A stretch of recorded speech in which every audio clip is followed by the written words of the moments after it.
researchers from Kaspersky, a multinational cybersecurity company, have revealed the existence of WhatsApp and Telegram modifications for Android devices that have embedded malware called Kaspersky, which is coded in Arabic and Azerbaijani.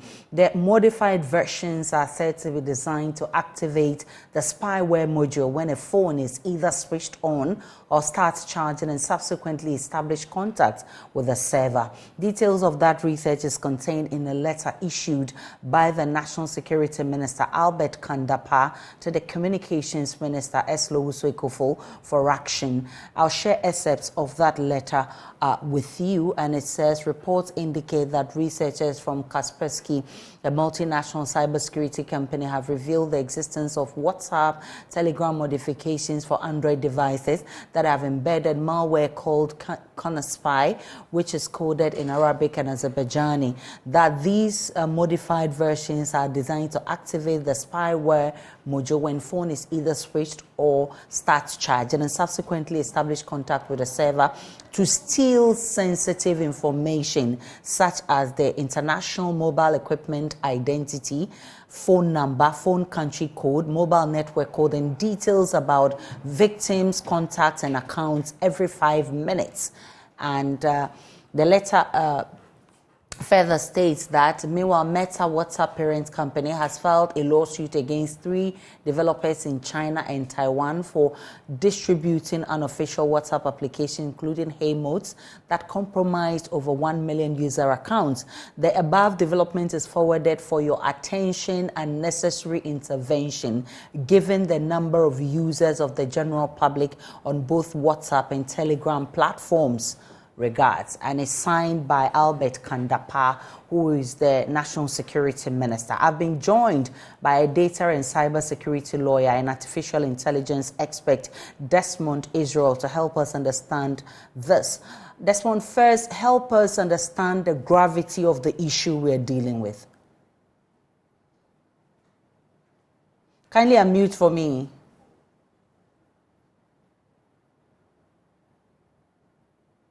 Sorry about that. So for context, this attack actually first came out in the middle of August. That's when Kaspersky picked it up and they notified Telegram concerning that particular attack. And then sometime in October, Kaspersky also realized that there were about 340,000 victims that are falling prey to this issue. And that's when they released their first publication from their Massachusetts office, which was on the November 2nd, 2024. And then there was a technical paper that was also released on the 16th. So that pretty much tells you that Kaspersky has followed the issue well. If you look at the letter that came from our authorities, you will notice that it was issued on the 15th and was received on the 17th, which pretty much falls within the timeline when Kaspersky was following the issue and giving our notices. The gravity of it obviously comes from the number of attacks that Kaspersky has been able to pick up in real time, and also to bring to the attention of the general public that these things have become critical issues of conversation because of national security, primarily because of what we call supply chain attacks.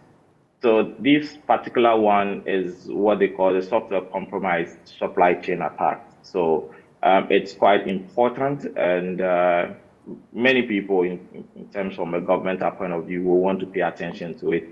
The reason also is that today, even in cyber warfare, users or citizens of a country are considered part of the attack surface.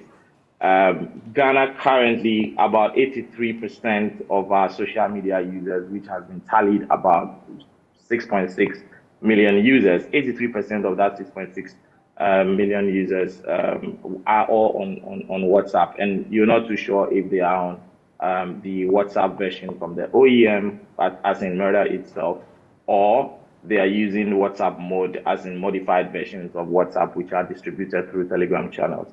I would also like to take the opportunity to make a few corrections, just one correction. If we're going by the Kaspersky release, which is what I presume the ministry was relying on, then Telegram itself has not been bagged because there's no Telegram modes as we speak. Telegram is being used as a channel of distribution for the WhatsApp mode. And so clearly you are looking at the WhatsApp itself. Also to say that the WhatsApp mode is not distributed from your authorized channels, like authorized mobile app market stores like Google Play Store, Apple, Samsung, Huawei, Market Gallery, and the rest. You're not going to get it there because those places are meant for applications that have been signed. A signed application means that the OEM is aware the application is there, and the Google market is making sure that the integrity of the application is also intact. So what's happening is these attacks is being distributed through the Telegram channels, which are making the modified version of WhatsApp available. So for those who like to use modified versions of WhatsApp, so for instance, they want to be able to schedule their WhatsApp messages, they want to be able to change the interface. These are not things that they could easily do with the main WhatsApp version because it doesn't allow you to do those things. So they proceed to pick up these off-the-market versions of WhatsApp, which has been come to be known as a WhatsApp mode, aka WhatsApp modified. So for now, from my own research, following some of Kaspersky's work, which is beyond just the release, there are actually 3 variants that we're dealing with now. So GB WhatsApp, which is also the Hey mode, which you read, is one of the versions that it is pushing these particular malware. And then there is WhatsApp Plus, and then there is AZE Plus. So these are actually 3 variants of WhatsApp modes that actually carry the Trojan Canny spy. And so, yes, it's important from my perspective. It's critical that users are aware and not to patronize these versions of WhatsApp. Concerning what the exfiltration could be used for, you read it. So the IMEI number can be picked. Phone numbers will be picked. There is even mic recordings. The attacker can turn on your mic recordings. They can move data off your external storage. They can actually pull your contact details, and they can also get your country and network codes. For that purpose, clearly, identity theft is possible. SMS-based attack is also possible. You could also have the possibility of SIM cloning attacks, especially if there is a lot of proximity, as in if they are within reach. And then there could possibly be tracking and surveillance. So yeah, anybody who would be interested in actually paying attention to this kind of attack. That's definitely. If I have 83% of a 6 million user population. This definitely is a very serious matter that needs to be dealt with, especially from the National Communications Authority and the Ministry of Communications. We look to see how the minister would deal with this information at hand. Let me tell you.